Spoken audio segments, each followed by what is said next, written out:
안녕하세요. 세대공감 아카이브입니다.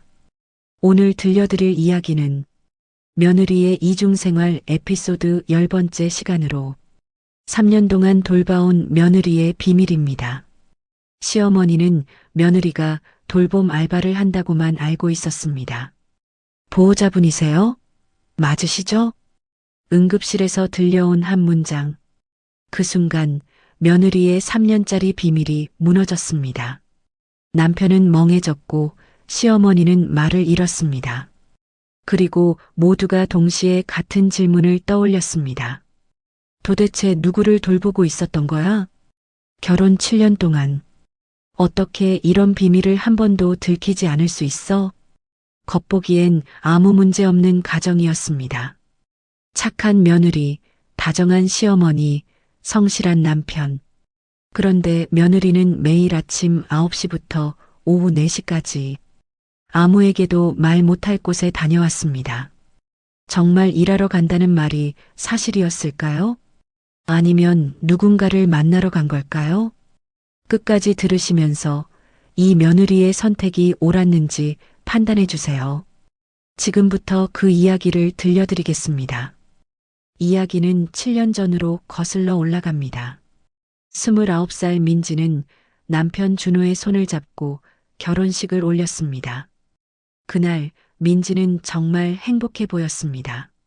시어머니도 웃음이 가득했고 새 며느리를 예뻐하는 마음이 느껴졌습니다.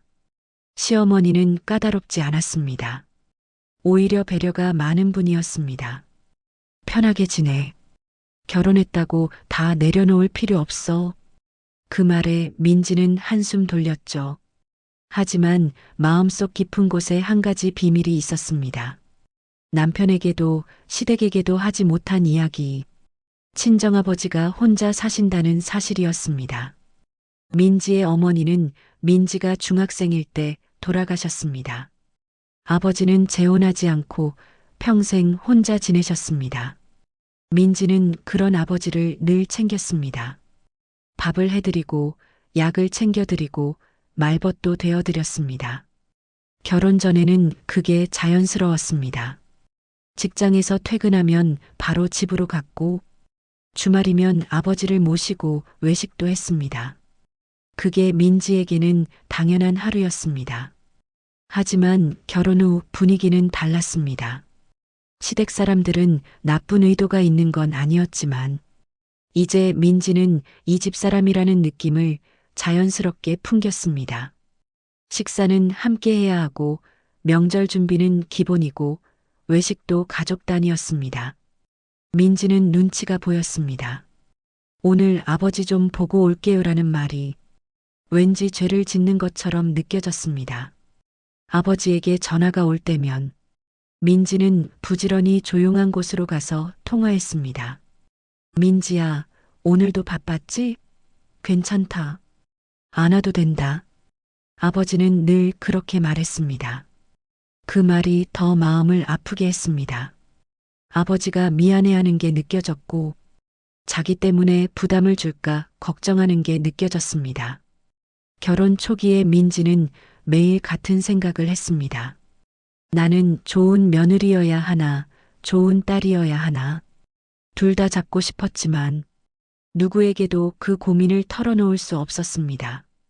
그렇게 민지의 마음속에는 말하지 못한 균열이 아주 조용히 자리 잡았습니다. 그 균열이 이후 어떤 일들을 불러오게 될지 그 누구도 민지조차도 알지 못한 채 시간이 흘러갔습니다. 시간은 결혼 4년 차로 넘어갑니다. 그해 겨울 민지에게 한 통의 전화가 걸려왔습니다. 처음 보는 번호였지만 왠지 모르게 심장이 내려앉는 느낌이 들었습니다. 보호자분 맞으시죠? 아버님이 쓰러지셨습니다. 그 한 문장이 귀를 때리는 순간 민지는 바로 병원으로 달려갔습니다. 응급실 침대 위에 아버지는 너무 야위어 있었습니다. 얼굴빛은 잿빛에 가까웠고 손등의 핏줄이 유난히 선명했습니다. 민지는 숨을 제대로 쉬지 못했습니다. 의사는 민지에게 차분하게 설명했습니다. 당뇨 합병증입니다. 영양 부족이 심합니다. 장기적으로 돌봄이 필요해요. 민지는 의사의 설명이 끝나기도 전에 눈물이 고였습니다. 결혼 전 민지는 아버지에게 하루도 밥을 굶기지 않았습니다. 출근길에는 도시락을 만들어 놓고 갔고 약 시간도 다 챙겨드렸습니다. 그게 당연했는데 결혼 후엔 그게 쉽지 않았습니다. 한 달에 한두 번 찾아가는 것이 전부가 되어 있었습니다. 병원 의자를 붙잡고 앉아있던 민지는 스스로에게 계속 같은 말을 했습니다. 내가 바빠서. 아니, 그건 변명이지. 아프신 걸 알고도 못 챙긴 거잖아. 마음속 깊은 죄책감은 차근차근, 그러나 무섭게 밀려왔습니다. 하지만 현실적인 문제도 분명했습니다. 시어머니는 따뜻한 분이지만 가족의 시간과 전통을 중요하게 생각했습니다. 하루 외출이 잦아지면 분명히 눈치가 보일 거라는 걸 민지는 누구보다 잘 알고 있었습니다. 남편 준호도 나쁜 사람이 아니었지만 현실적인 사람이었습니다. 우리 집이 우선이지. 엄마 챙기는 게 먼저잖아. 그 말은 상식적으로 들렸지만 민지에게는 마음을 조이는 끈처럼 느껴졌습니다. 병원 침대 옆 의자에 앉아있던 민지는 아버지의 손을 조심스럽게 잡았습니다. 손이 너무 차가웠습니다. 그동안 얼마나 외로웠을지, 얼마나 힘들었을지 딸인 자신이 누구보다 알고 있었습니다. 아버지는 의식을 잃은 상태에서도 힘겹게 숨을 쉬고 있었습니다. 민지는 그 모습을 한참 바라보다가 조용히 눈을 감고 마음속으로 중얼거렸습니다. 이렇게 두면 안 되겠다. 이제는 내가 지켜야 한다. 집으로 돌아가면서 민지는 오랜만에 친정 근처를 둘러봤습니다. 익숙한 골목, 오래된 은행나무, 버스 정류장. 그 모든 것이 죄책감처럼 무겁게 다가왔습니다. 이제 선택을 해야 했습니다. 아버지를 지킬 것인지, 시댁의 기대에 맞출 것인지. 민지는 그 순간 자신의 인생에서 가장 기로에 서 있었습니다. 아무도 대신 결정해 줄 수 없는 문제였습니다. 그리고 민지는 천천히 마음을 굳혀가기 시작했습니다. 누군가에게는 작은 선택일지 몰라도 민지에게는 인생을 바꿀 선택이었습니다. 며칠 동안 민지는 고민했습니다. 병원과 시댁을 오가며 잠을 거의 자지 못했습니다. 아버지를 지켜야 한다는 마음과 시댁의 기대를 저버릴 수 없다는 부담이 계속 충돌했습니다. 그 둘을 동시에 지킬 방법이 있을까? 아무도 상처받지 않도록 아무 문제 없이. 민지는 여러 생각을 하다 결국 한 가지 결론에 도달했습니다. 식탁에서 조심스럽게 말을 꺼냈습니다. 어머님, 제가 돌봄 알바를 해보려고요. 뜬금없는 말처럼 들릴 수 있었지만 그게 민지가 떠올릴 수 있는 가장 무난한 설명이었습니다. 시어머니는 뜻밖의 표정을 지었습니다. 반대가 아니라 오히려 환영하는 눈빛이었습니다. 그래, 젊을 때 경험 쌓는 거 좋지. 힘들면 언제든 그만둬. 남편 준호도 긍정적으로 반응했습니다. 응, 좋은 생각이네. 용돈도 좀 벌 수 있고. 그 반응에 민지는 안도와 미안함이 동시에 밀려왔습니다. 아무도 의심하지 않는다는 사실이 오히려 마음을 더 무겁게 만들었습니다. 그리고 다음 날 아침 9시 민지는 가방을 챙기고 시댁을 나섰습니다. 겉보기에는 이제 돌봄 일을 하러 나가는 며느리가 된 셈이었습니다. 하지만 발걸음은 돌봄센터가 아니라 친정아버지 집을 향하고 있었습니다. 현관문 비밀번호를 누르는 순간 민지는 길게 숨을 내쉬었습니다. 아빠 나왔어요. 아버지는 놀라면서도 반가워했습니다. 아니, 바쁠 텐데. 일하는 거 아니었어? 민지는 대답 대신 식탁을 정리하고 반찬을 꺼냈습니다. 익숙한 동작이었지만 마음은 복잡했습니다. 아버지의 식사 시간을 살피고 약을 챙기고 청소기를 돌리고 세탁기를 돌리고 마루에 쌓인 먼지를 닦아냈습니다. 결혼 전에 해왔던 일들이 다시 일상으로 돌아온 겁니다. 오후 4시쯤 민지는 자리에서 일어났습니다. 오늘도 어르신이 많이 좋아하셨어요. 그 말이 시어머니 앞에서 자연스럽게 나올 때마다 민지는 속이 타들어가는 느낌이 들었습니다. 그러면서도 멈출 수 없었습니다. 아버지를 돌보지 않는다는 선택은 민지에게 있을 수 없는 일이었으니까요. 그날 밤 민지의 휴대폰 달력에는 새 일정이 입력되었습니다. 돌봄 알바, 월요일에서 금요일 오전 9시부터 오후 4시까지. 그러나 그 알람은 아버지를 돌보는 시간표였습니다. 민지는 스스로에게 말했습니다. 지금이 최선이다. 모두가 상처받지 않는 길이다. 하지만 마음 한쪽에서는 그 선택이 큰 대가를 요구하게 될지도 모른다는 막연한 불안이 아주 조용히 자리 잡고 있었습니다. 그렇게 하루가 지나고 한 달이 지나고 계절이 몇 번 바뀌었습니다. 민지는 아침 9시에 집을 나가고 오후 4시에 돌아오는 생활을 이어갔습니다. 돌봄 일을 한다고 믿는 시댁 식구들은 응원도 해주었습니다. 명절과 휴일에도 민지는 빠지지 않았습니다. 센터에서 급하게 나와달라고 해서요. 그 말은 누구에게도 의심을 사지 않았고 시어머니는 봉사하는 마음이 예쁘다며 기특해했습니다.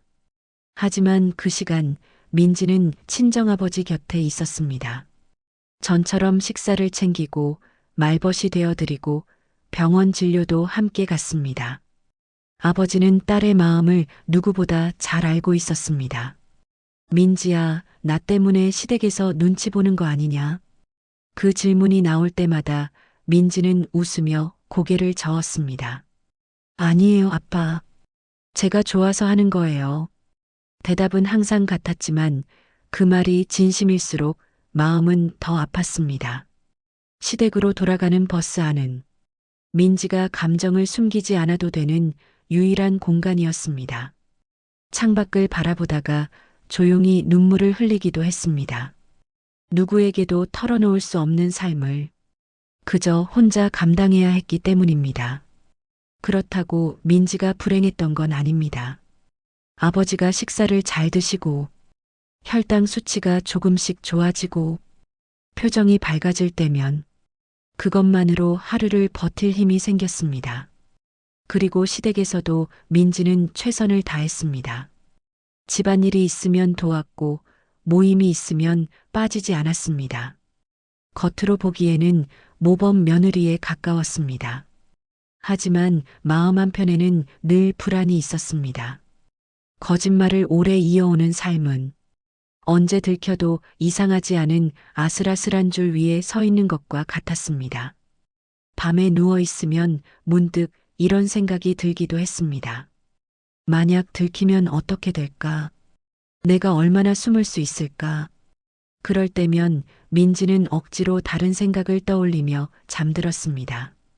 그렇게 3년이 흘렀습니다. 민지는 어느 순간 자신의 일상이 이중생활이라는 단어와 완전히 뒤섞여 있다는 걸 깨달았습니다. 아침에 나가면서 시어머니에게 다녀오겠습니다. 라고 말할 때 거짓말을 하고 있다는 기분은 사라졌습니다. 너무 오래 반복하다 보니 거짓말이 일상이 되어버린 것입니다. 하지만 일상처럼 굳어졌던 그 삶이 단 하루 만에 완전히 무너지는 날이 아주 가까이 다가오고 있다는 걸 그때의 민지는 전혀 알지 못했습니다. 그날도 평소와 다를 것 없는 하루였습니다. 민지는 평소처럼 아침 일찍 아버지 집으로 갔고 식사를 챙기고 약을 정리하고 세탁물을 널었습니다. 늘 하던 일들이라 익숙했지만 아버지가 요즘 따라 자꾸 숨을 몰아쉬는 게 마음에 걸렸습니다. 점심을 준비하려던 순간 아버지가 갑자기 가슴을 움켜쥐고 고통스러운 얼굴을 지었습니다. 민지는 놀라서 다급히 이름을 불렀습니다. 아빠, 아빠 괜찮아요? 하지만 아버지는 대답하지 못한 채 바닥으로 주저앉았습니다.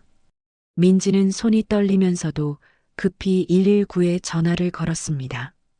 구급차를 기다리는 동안 아버지의 손을 붙잡고 조금만 버티세요라고 반복했습니다.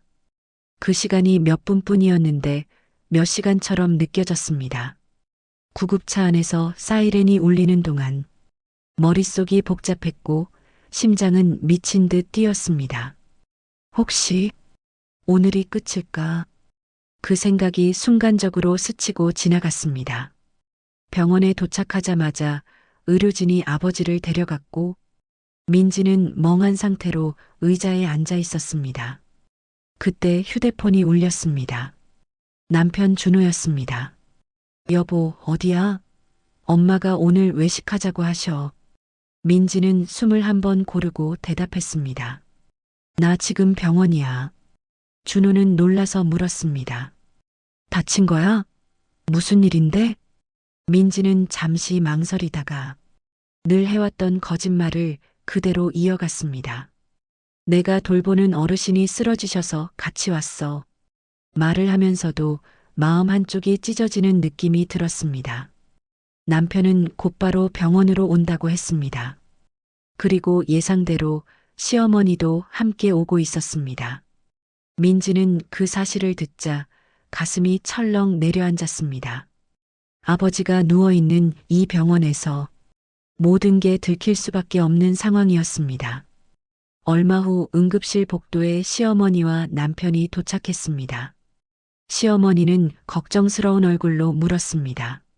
며느리, 그 어르신은 어떤 분이야? 많이 위독해? 민지는 말을 잇지 못한 채 고개만 떨궜습니다. 그때 의사가 나왔습니다. 차트를 보던 의사가 익숙한 말투로 물었습니다.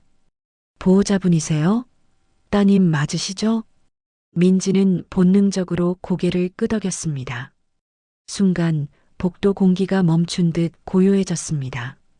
남편의 얼굴이 굳었고 시어머니도 말을 잃었습니다. 따님이라고요?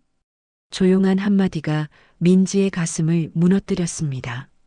몇 년 동안 숨겨온 비밀이 이렇게 허무하게 드러날 줄은 민지도 상상하지 못했습니다. 응급실 앞 의자는 조용했습니다. 누구도 먼저 말을 꺼내지 않았습니다. 의사의 따님 맞으시죠? 라는 말이 아직도 공기 중에 남아있는 듯 했습니다. 남편 준호가 먼저 입을 열었습니다. 목소리는 크지 않았지만 떨림이 있었습니다. 대체 무슨 일이야? 이게 어떻게 된 거야? 민지는 고개를 숙였고 더는 숨길 수 없다는 걸 느꼈습니다. 죄송해요. 제가 돌봐왔던 분은 돌봄 알바가 아니라 제 아버지였어요. 그 말을 내뱉는 순간 민지는 숨을 한번 크게 들이켰습니다. 시어머니는 아무 말도 하지 않았습니다. 그 침묵이 더 무섭게 느껴졌습니다. 민지는 울먹이며 계속 말했습니다. 어머니에게도 준호 씨에게도 진짜 말하고 싶었어요. 근데 그러면 반대하실 것 같아서. 남편은 믿기지 않는다는 듯 표정이 굳어 있었습니다. 왜 반대한다고 생각했어? 우리가 그렇게 냉정해 보였어? 화내는 톤은 아니었지만 섭섭함이 묻어났습니다. 민지는 조심스럽게 대답했습니다. 어머니 모시는 게 먼저라고 늘 말씀하셨잖아요. 제가 친정을 자주 가겠다고 하면 불편해 하실까봐. 시어머니가 그제야 천천히 입을 열었습니다.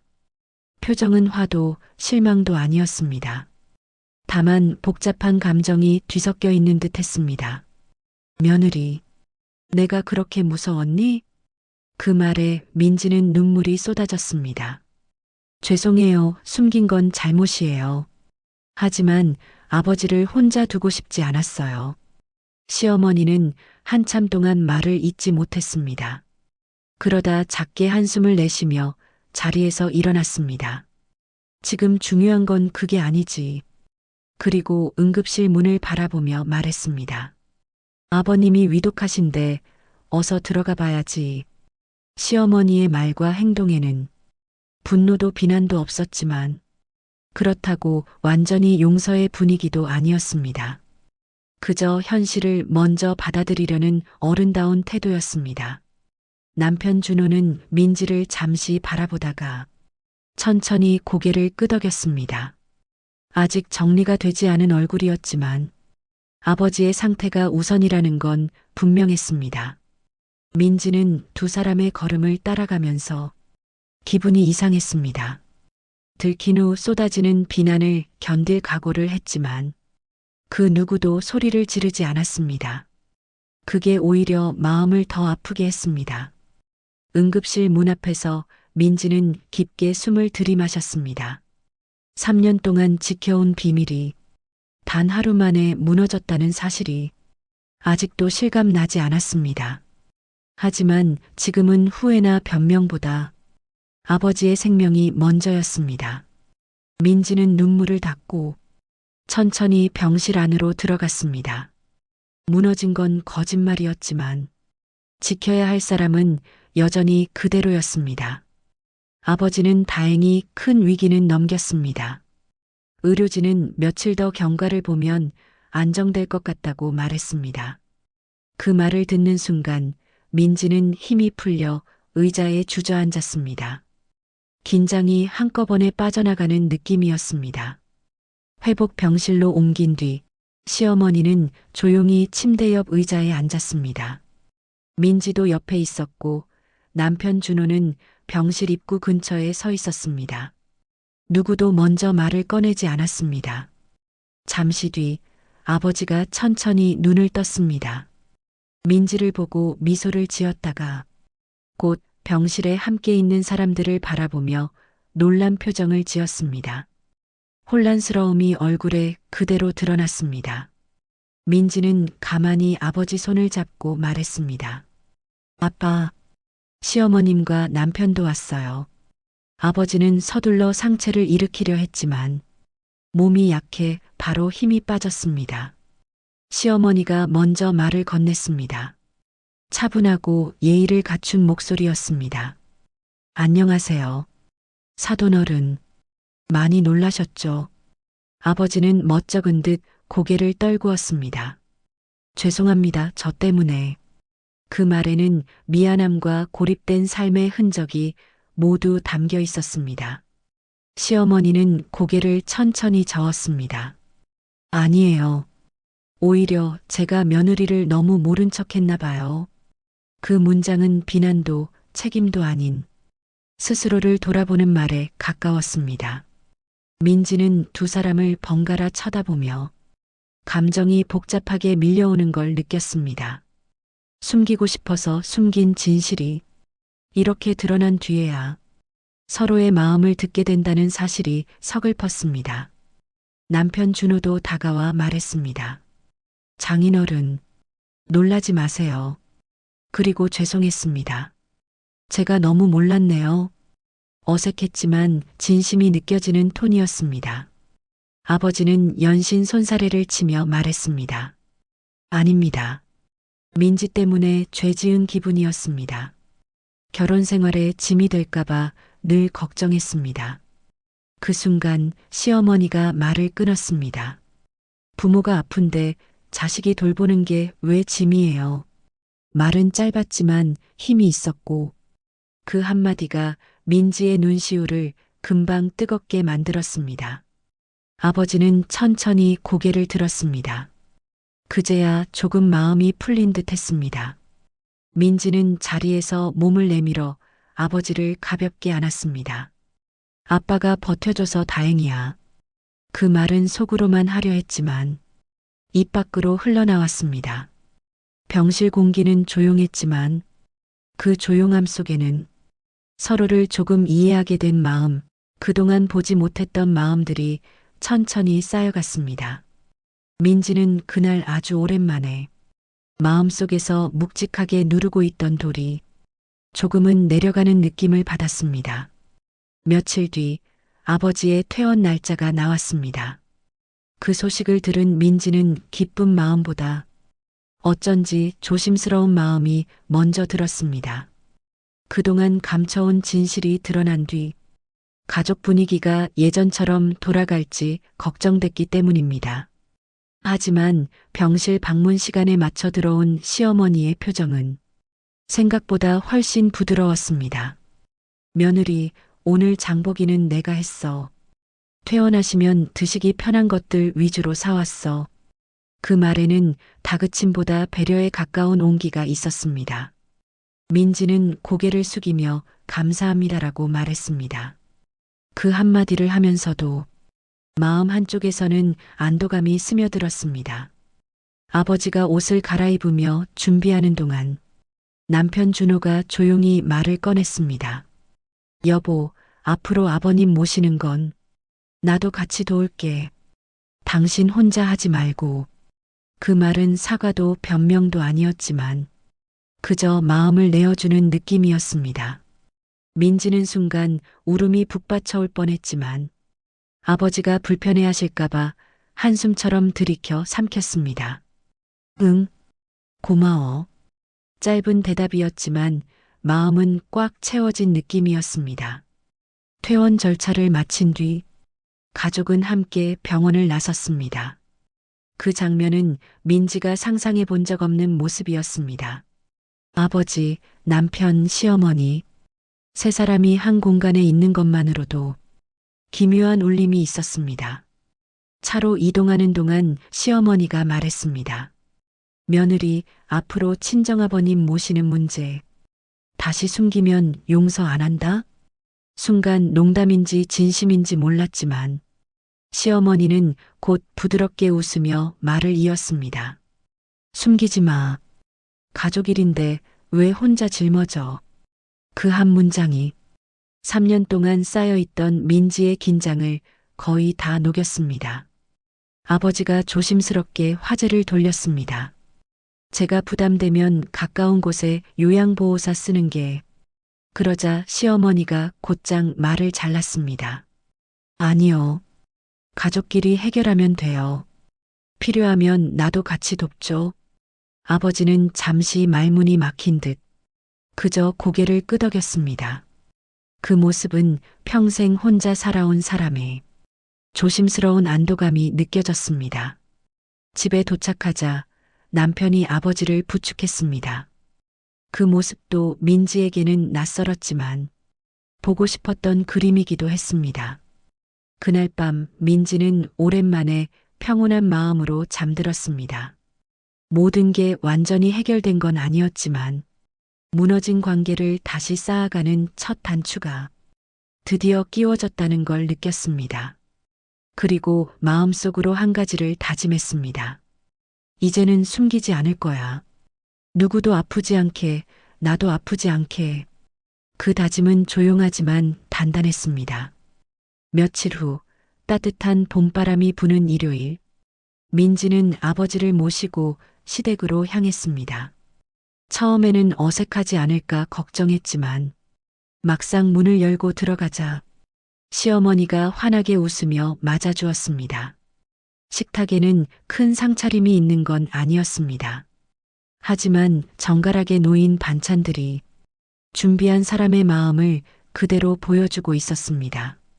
아버지는 조심스럽게 자리에 앉으며 말했습니다. 제가 이 집의 폐가 되는 건 아닌지. 시어머니는 단호하게 대답했습니다. 우리 가족끼리 무슨 폐예요? 그동안 며느리가 얼마나 혼자 힘들었는지 알아요. 민지는 그 말을 들으며 3년 동안 눈치 보던 마음이 서서히 풀리는 걸 느꼈습니다. 남편 준호도 숟가락을 들며 말했습니다. 아버님, 제가 곧 병원 진료 일정 다 체크할게요. 이제 저도 같이 챙길 겁니다. 그 말은 다짐이면서 사과였고 아버지는 고개를 끄덕이며 고맙다는 말을 반복했습니다. 식사 자리에서 많은 대화가 오간 건 아니었습니다. 하지만 중간중간 흐르는 짧은 미소와 눈빛만으로도 가족이라는 게 무엇인지 충분히 느껴졌습니다. 민지는 문득 3년 동안 혼자 울던 버스 안의 일들이 떠올랐습니다. 그때의 자신에게 말해주고 싶었습니다. 힘들어도 괜찮다고, 언젠가는 마음이 닿을 거라고, 그 말을 속으로만 하고, 민지는 아버지의 옆에 바짝 앉았습니다. 아버지의 손등에는 세월이 고스란히 남아 있었고, 민지는 그 손을 조용히 잡았습니다. 가족이라는 건 완벽해서 이어지는 게 아니라 마음이 닿을 때 비로소 다시 이어진다는 걸 그날 민지는 확실히 깨달았습니다. 그리고 마지막으로 마음속에서 아주 자연스럽게 하나의 문장이 떠올랐습니다. 이제는 누구에게도 숨기지 않아도 되는 가족이 됐다. 그 문장은 이야기의 끝이 아니라 새로운 시작 같은 느낌이었습니다. 오늘의 이야기는 여기까지입니다. 여러분, 이 이야기를 들으시고 어떤 생각이 드셨나요? 며느리의 선택이 과연 옳았을까요? 아니면 처음부터 솔직하게 말했어야 했을까요? 요즘은 옛날과 많이 달라졌죠? 여러분의 생각은 어떠신가요? 댓글로 의견 남겨주시면 감사하겠습니다. 오늘도 시청해주셔서 감사합니다. 할머니, 할아버지, 오늘 영상 재미있게 보셨어요? 엄마가 그러는데 다음 이야기를 만들 힘은 구독과 좋아요에서 나온대요. 꼭 눌러주셔야 해요. 알겠죠? 오늘도 함께 해주셔서 고마워요. 다음 이야기로 또 만나요. 안녕!